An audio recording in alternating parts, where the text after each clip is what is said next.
ada harus teliti dalam membeli produk panganan yang dijual di pasaran. Karena petugas BB POM Yogyakarta yang menggelar sidak di Pasar Ramadan temukan makanan mengandung boraks.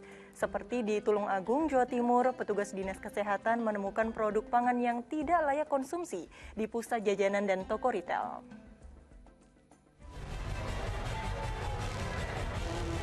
Satu persatu lapak pedagang di Pasar Kaget atau Pasar Ramadan Jogokarian, Kota Jogja disidak petugas Balai Besar Pengawasan Obat dan Makanan Yogyakarta Selasa sore. Petugas membeli sampel makanan yang dicurigai mengandung bahan tak layak konsumsi untuk diuji laboratorium.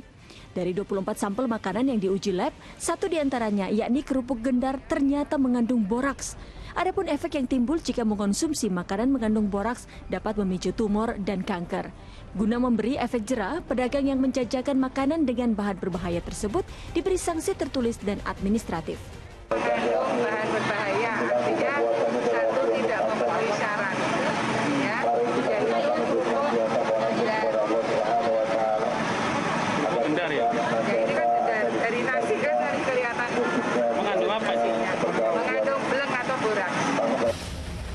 Sementara itu di Tulung Agung, Jawa Timur, petugas Dinas Kesehatan yang melakukan inspeksi mendadak ke pusat perbelanjaan dan toko retail menemukan sejumlah produk pangan yang tidak layak konsumsi.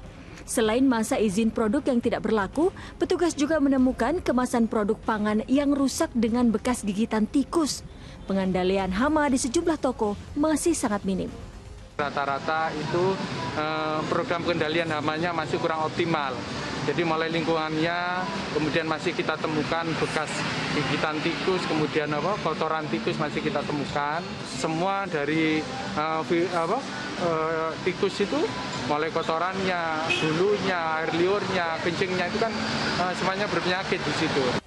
Guna memberikan rasa aman terhadap konsumen, pembinaan terhadap pemilik usaha akan diberikan agar unit usaha yang beroperasi bisa memenuhi standar keamanan pangan. Danus Sukendro dan Nasrul Nasik melaporkan dari Tulung Agung, Jawa Timur dan Yogyakarta. Ya, astagfirullahaladzim. Semoga tidak ada lagi makanan yang kadaluarsa, tidak layak atau rusak yang dijual ke khalayak ramai ya ini Ustadz. Apalagi ini kan di bulan Ramadan dan tidak lama lagi kita akan merayakan Hari Raya Idul Fitri. Nah Ustadz Mukhlis, ini bagaimana kalau ada penjual makanan yang abai akan kebersihan dan kelayakan produk yang ia jual? Apalagi ada oknum yang menggunakan zat kimia nih Ustadz yang berbahaya di makanan yang ia produksi seperti yang kita lihat di liputan tadi nih Ustadz. Ya, dalam mengkonsumsi makanan itu agama mengajarkan kita agar mengkonsumsi sesuatu yang halal lagi thayyib. Halal itu artinya tidak diharamkan oleh agama. Yang diharamkan itu kan jelas ya, apa saja. Kemudian yang termasuk dengan thayyib itu atau baik itu adalah yang sehat ya, tidak mengandung unsur atau zat yang berbahaya, termasuk tidak kadaluarsa karena kadaluarsa itu kan akan membahayakan ya. Nah kemudian prinsip berikutnya adalah terutama bagi para penjualnya ya. Prinsipnya dalam muamalah termasuk dalam jual beli itu adalah jangan sampai ada sesuatu yang membahayakan. La darara wa la dirar. Tidak boleh kita menimbulkan bahaya dan tidak boleh membahayakan orang lain gitu ya. Hindari bahaya dan membahayakan orang lain gitu ya. Termasuk dalam jual beli ini. Sehingga kalau ada penjual yang menggunakan bahan yang berbahaya, apalagi ada unsur kesengajaan ya, mungkin supaya nilai ekonomisnya, ya supaya murah lah mungkin produksinya, itu jelas berdosa itu. Karena dengan begitu dia membahayakan orang lain. Termasuk kalau ada penjual yang mungkin ini Ustadz ikut-ikutan dengan penjual lain, pakai boraks saja misalnya biar makanannya lebih awet, dijual biar bisa tahan lama juga. Haram ya Ustadz ya? Ya, itu dosanya yang pertama adalah karena dia mencelakakan atau membahayakan orang lain. Yang kedua ada unsur menipunya di situ. Menipunya dia menunjukkan barangnya itu bagus padahal itu diberikan zat yang pengawet yang itu kalau dalam satu hadis dikatakan man ghasyana laisa minna. Siapa yang berbuat curang itu bukan kelompok umatku yang baik kata Nabi itu. Termasuk berbuat curang itu adalah menutupi keburukan yang ada pada barang dagangannya. Kalau dulu Nabi itu pernah sidak ke pasar, ketemu ada setumpukan bahan makanan yang kelihatan dari luar bagus, tapi ketika Nabi memasukkan tangannya ke dalam, ternyata lembab. rusak yang di dalam itu. Sementara yang ditampakkan ke konsumen itu adalah yang baik. Nah ini Nabi lalu katakan man ghasyana falaysa minna. Yang berbuat curang itu bukan dari umatku yang baik katanya. Nauzubillahi min zalik. Ya ini semoga bisa menjadi pelajaran ya Ustadz bagi para pedagang agar tidak berbuat curang karena pasti penghasilan yang dia dapatkan atau rezeki yang ia dapatkan meskipun mungkin banyak tetapi tidak berkah. Tidak Nauzubillahi min berkah, betul. zalik. Nah ini Ustadz Mukhlis, kalau tidak salah berdagang atau menjual makanan itu kan adalah usaha yang berkah karena bisa menjadi ladang pahala kalau kita baik dan benar menjalaninya. Karena di situ kita bisa secara tidak langsung bersedekah nih Ustadz. Betul. Misalnya melebihkan porsi nasi atau lauk yang ia jual. Ini bagaimana nih Ustadz? Ya, prinsipnya jual beli itu kan dihalalkan oleh agama ya. Dan jual beli atau perdagangan itu dikatakan dalam satu hadis itu adalah termasuk sumber penghasilan yang paling bagus. Karena 90% rezeki itu ada pada perdagangan. Tis'at a'syari rezeki itu fit tijarah ya. Oleh karena itu agama membolehkan halal itu jual beli ya. Yang terpenting adalah jangan sampai ada unsur merugikan orang lain, menipu dan seterusnya. Nah, kalau dalam berdagang itu dia gunakan sebagai sarana untuk bersedekah seperti ya melebihkan ya dengan niat sedekah itu bagus. Tetapi kalau mengurangi timbangan, justru itu yang termasuk wailun lil mutaffifin. Cilaka bagi orang yang mengurangi takaran timbangan. Kalau melebihkan apalagi dengan niat sedekah itu bagus sekali. Masya Allah bisa menjadi ladang pahala. Betul. Dengan bersedekah, dengan melebihkan porsi atau makanan yang ia jual ya Ustadz. Nah ini apa sih Ustadz faedah atau pahala yang kita peroleh dari berbagi makanan yang bagi orang yang berpuasa nih Ustadz?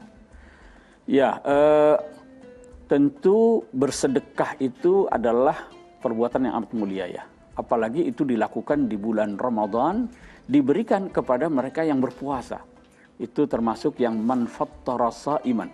Barang siapa yang membantu orang untuk berbuka puasa, itu pahalanya sangat luar biasa ya. Oleh karena itu kita lihat di beberapa negara itu, termasuk di Indonesia, orang berlomba-lomba untuk memberikan makanan untuk takjil ya, atau berbuka ya, baik di masjid, di pinggir jalan. Itu kalau kita lihat di Masjidil Haram sangat indah sekali itu kan ya. Mereka berebutan untuk membagikan makanan berbuka itu. Karena memang sedekah di bulan Ramadan, terutama kepada orang yang berbuka puasa itu, pahalanya dilipat gandakan ya.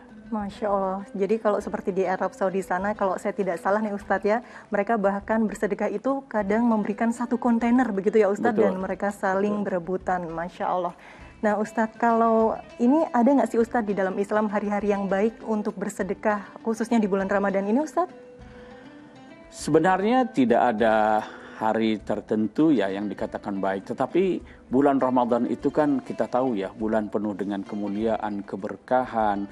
Oleh karena itu kebaikan yang kita lakukan di bulan Ramadan ini, sebagaimana dinyatakan dalam satu hadis itu, satu kebajikan itu yang kita lakukan di bulan Ramadan, kalau itu adalah ibadah yang sunnah, itu dinilai seperti kita melakukan ibadah yang fardu.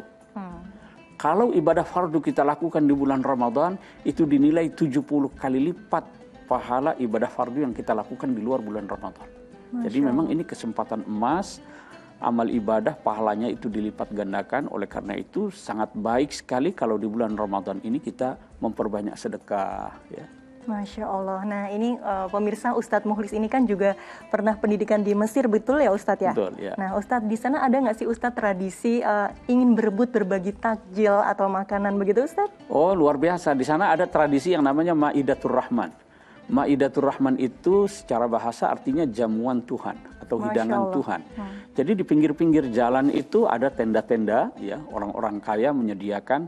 Kalau kami dulu mahasiswa itu biasanya sudah nandain.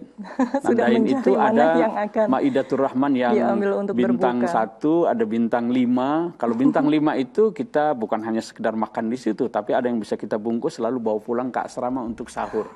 Ini rezekinya mahasiswa di Mesir ya Ustadz? Ya, dan kadang-kadang karena masakan orang Mesir itu datar-datar saja bumbunya, kita modalnya itu bawa kecap, saus gitu ya. Lalu kemudian dengan modal kecap saus tapi mendapatkan ke tempat lain ya. Takjil, Masya Allah. Rezeki bagi mahasiswa baik yang di Mesir ataupun yang dari luar Mesir seperti di Indonesia, dan juga mendapatkan berkah bagi yang memberikan sedekah tersebut ya, Masya Allah.